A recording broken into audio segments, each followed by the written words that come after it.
میں دونوں کو خوش رکھ سکتا ہوں, مجھے دونوں کا اطمینان مل جائے گا.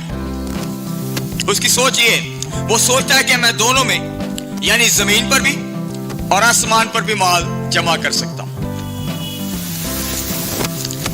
ایک مقولہ ہے جو بائبل ہمیں سکھاتی بھی ہے اور عام لوگ بھی بولتے ہیں کہ کوئی آدمی دو مالکوں کی خدمت نہیں کر سکتا. یہ مقولہ ہے. تو جو آدمی دو مالکوں کی خدمت نہیں کر سکتا, میں انسانوں کے تعلق سے بات کر رہا ہوں, جو آدمی دو مالکوں کی خدمت نہیں کر سکتا, دو انسانوں کی خدمت نہیں کر سکتا, تو بائبل پوچھتی وہ دو خداؤں کی کیسے خدمت کر لے گا؟ کیسے دو خداؤں کے ساتھ وفادار ہو جائے گا؟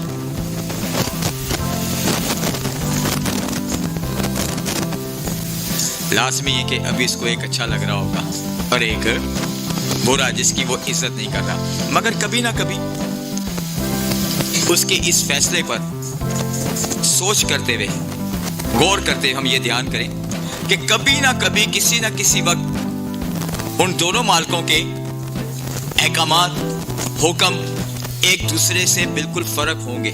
کبھی نہ کبھی کسی نہ کسی موڑ پر دونوں کی سوچیں الگ الگ ہو جائیں. جب تک دو مالک اکٹھے چل رہے ہیں تو ایک نوکر دونوں کے پیچھے چل سکتا ہے, پیچھے پیچھے, جب تک دونوں مالک اکٹھے چل رہے ہیں. لیکن جب دونوں مالک بٹوارا کر لیں تو ایک نوکر کس کے پیچھے جائے گا؟ ایک کے ساتھ محبت رکھے گا اور دوسرے سے عداوت.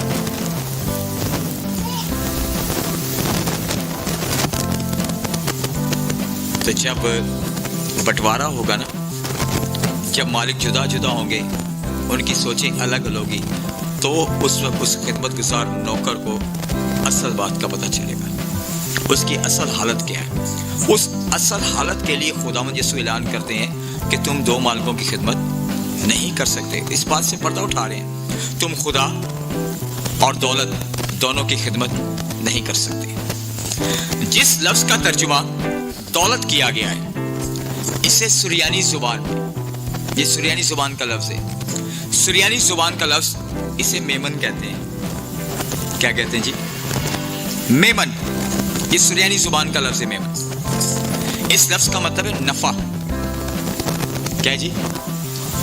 نفع. فلپیوں باب نمبر 3 آیت نمبر 7 دیکھیے گا ذرا.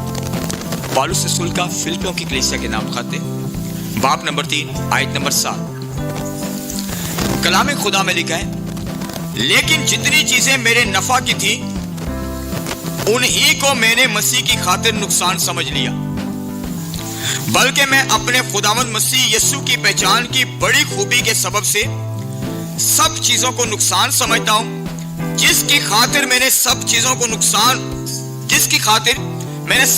کا نقصان اٹھایا اور ان کو میں کوڑا سمجھتا ہوں. کیا لفظ ہے؟ یہ بائبل میں لکھا. پالوس کہہ رہے ہیں ان کو میں کوڑا سمجھتا ہوں تاکہ مسیح کو حاصل کروں. دو مالکوں میں سے ایک کو کوڑا. اب خدا اور املاک کی بات ہو, اس نے یہاں پر خدا کا ذکر کیا کہ میں مسیح کو حاصل کروں. املاک اس کے لیے کچرا ہے, کوڑا ہے. ٹھیک ہے, تو پالوس رسول یہاں فرماتے ہیں جو کچھ دنیا میں ہے یعنی املاک ہے, جسے ہم نفع میں شمار کرتے ہیں, یعنی دنیا کے مال کو, املاک کو ہم فائدہ میں شمار کرتے ہیں. پالوس کہتا ہے میرے نزدیک وہ نقصان ہے, وہ نقصان کی بات ہے. میرے نزدیک وہ نقصان کی بات ہے, وہ میمن. اس کو اور آسان میں ہم یوں سیکھیں گے, مایا دیوی. کون سی جی؟ مایا دیوی. یعنی جو کچھ دنیا میں جسم کی خواہش اور آنکھوں کی خواہش اور زندگی کی شیخی, یہ سب مایا دیوی کے دائرے میں. شہوانی اور جسمانی خودی مایا دیوی. خدا کے ساتھ اس دیوی کی ہم خدمت نہیں کر سکتے. ہم املاک کی خدمت نہیں کر سکتے. اور یاد رہے کہ یسوع مسیح نہیں چاہتا, اور نہ وہ یہ کہتا ہے کہ ہمیں خدا اور دولت مایا دیوی کی ایک ساتھ خدمت کرنی چاہیے. یسوع نہیں چاہتا, بلکہ کہا ہے تم ایسا کر ہی نہیں سکتے.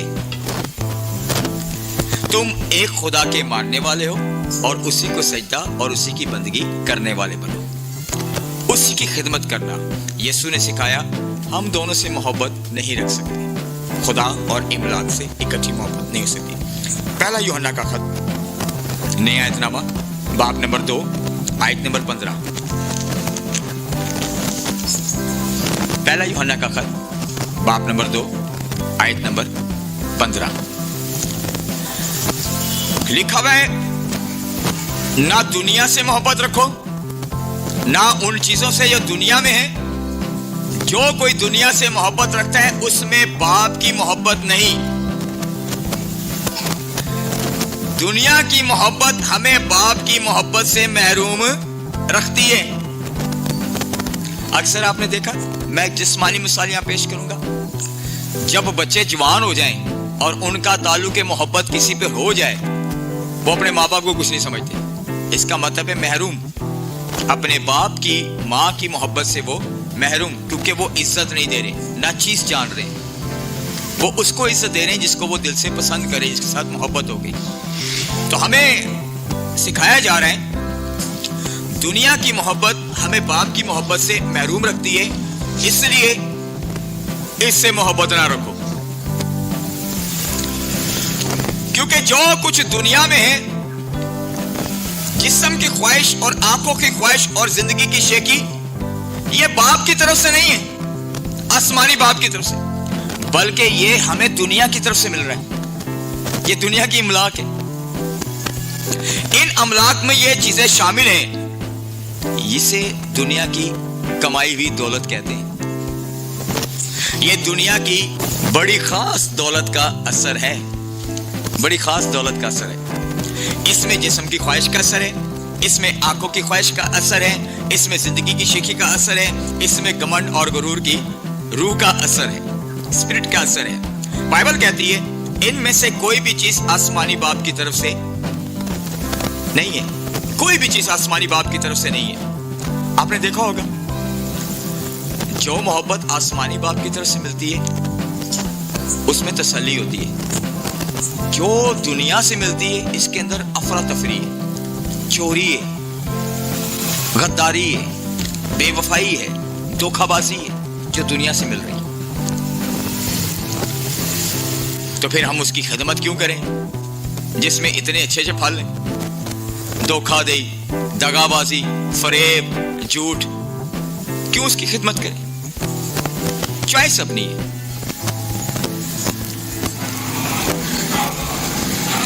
بات یہاں پر آ کر آگے بڑھتی ہے اور وہ یوں کہتے ہیں یہ سب دنیا کی طرف سے، خدا آسمانی باپ کی طرف سے نہیں ہے، اور یہ قائم رہنے والی نہیں ہے۔ بائبل کہتی ہے دنیا نے ایک دن ختم ہونا ہے، لیکن تیرا خدا عبدالآباد قائم رہنے والا خدا ہے۔ پریز گاڈ۔ دنیا اور اس کی خواہش مٹتی چلی جا رہی ہے، ختم ہو رہی ہے، آخرت کی طرف جا رہی ہے، لیکن جو خدا کی مرضی پر چلتا ہے، جس طرح خدا عبدالآباد قائم رہے گا، اسی طرح اس کا ماننے والا بھی جیتا رہے گا۔ جو چیز باپ سے ملتی ہے بائبل کہتی ہے وہ محبت ہے۔ محبت کو زوال نہیں پالوس کہتا ہے، یہ ابد تک قائم ہے۔ ہم دونوں کی خدمت نہیں کر سکتے، اس میں ہم لوگ حاضر نہیں رہ سکتے، اور نہ ہی دونوں کی فرما برداری کر سکتے ہیں۔ اگر ہم دنیا کی کریں گے، دنیا کے لیے کیا وہ مٹ جائے گی، اس کا مطلب ان میں مٹ جانا ہے۔ اپنی زندگی کے انجام پر غور کر کے اپنے رہنما جیسے بن جاؤ۔ تو اگر وہ ہمارا رہنما دنیا ہے تو اس نے تو مٹ جانا ہے۔ تو ہم ایسا نہیں کر سکتے، لیکن اگر ہم خدا کو اپنا رہنما بنائیں اور خدا کی مرضی کو پورا کریں، تو بائبل پتہ کیا کہتی ہے؟ دنیا کی مرضی پہ چلو گے تو مٹ جاؤ گے، اگر خدا کی مرضی پہ چلو گے وہ مٹے ہووں کے اندر بھی جان ڈال کے دوبارہ زندہ کر دیتا ہے۔ ہاللیلویا۔ وہ دوبارہ اٹھانے کی قدرت رکھتا ہے کیونکہ وہ قادر مطلق خدا ہے۔ ٹھیک ہے، تو ہمیں چاہیے کیا کرنا چاہیے؟ ہمیں خدا اور بال دیوتا کے درمیان میں نہیں کھڑا رہنا چاہیے، ہمیں وہاں سے اپنی پوزیشن ہٹانی پڑے گی، ہمیں وہاں سے ضرور ہٹنا ہوگا۔ ہم سیکھ رہے تھے اور بڑا اچھا سیکھا، کل کی عبادت کے تعلق سے کہ کبھی کبھی ہم اپنی روحانی حیثیت کو اس طرح پیش کرتے ہیں جس طرح ہم لوگ اصل میں ہوتے ہی نہیں. چرچوں میں ضرور آئیں گے, عبادت بھی کریں گے, ورشپ بھی کریں گے, تالیاں بھی بجائیں گے, لیکن ہم لوگ خالی ہوتے ہیں. اور جب ہم خالی ہو کے باہر جاتے ہیں تو باہر بہت ساری چیزیں ہمارا انتظار کر رہی ہوتی ہیں. ایزبل, دلائلہ, یہودا اسکریوتی, بلام, پتہ نہیں کون کون سی تاثیریں وہ ویٹ کر رہی ہیں. شرارت کی روحانی فوجیں جو آسمانی مقاموں سے زمین پر انتظار کر رہی ہیں, ان کو پکڑیں. تو جن کا تعلق دنیا سے نا, ان کا ویٹ کر رہی ہیں. اب ہمیں کرنا کیا ہے؟ ہمیں خدا اور بال کے درمیان, بال دیوتا کے درمیان نہیں کھڑا ہونا. پھر کیا کرنا ہے؟ اس میں یشوع ہماری مدد کر رہا ہے. یشوع کی کتاب نکالیے گا, باب نمبر 24 آیت نمبر 15. یہ کچھ اعلان کرنا چاہ رہے ہیں. پرانا عہد نامہ استثنا کے بعد یشوع باب نمبر 24 آیت نمبر 15 ہماری دلیری اور حوصلہ افزائی کے لیے کچھ فیصلے میں ہماری رہنمائی کر رہے ہیں.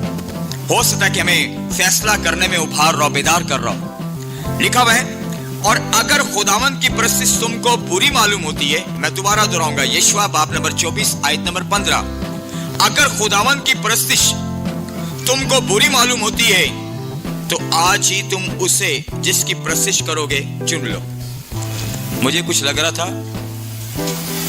کڑوا خادم ہے, کوئی آندہ دے آئے, نہیں آندہ نہ آئے. سنیے, اگر خداوند کی پرستش تم کو بری معلوم ہوتی ہے تو آج ہی تم اس جس کی پرستش کرو گے چن لو, خواہ وہی دیوتا ہوں جن کی پرستش تمہارے باپ دادا بڑے دریا کے اس پار کرتے تھے, دریائے کلزم کے پار فرعون کی غلامی میں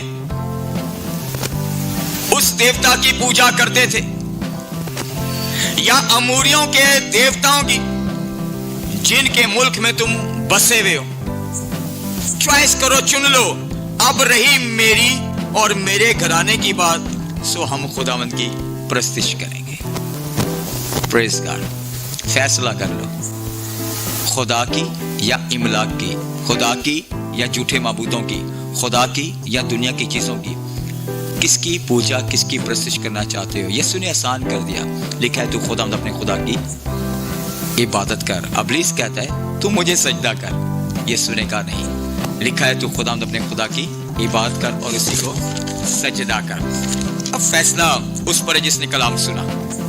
کلام ہر کوئی سنتا ہے, مضبوط ہونے سے ڈرتا ہے. میں چھوٹی سی رائے دوں گا, ہمت کر کے دیکھو اور دعا کرنا کہ پاک رو میری مدد کر. اچھا استاد اور اچھا رہنما آئے گا مدد کرنے کے لیے. خلوص سے, نیت سے, خالص دل سے جب آپ کسی بات پر ایکشن لوگے تو وہ آئے گا. یسوع نے کہا جب تم چناؤ کرو تو اپنے چناؤ پہ قائم رہو.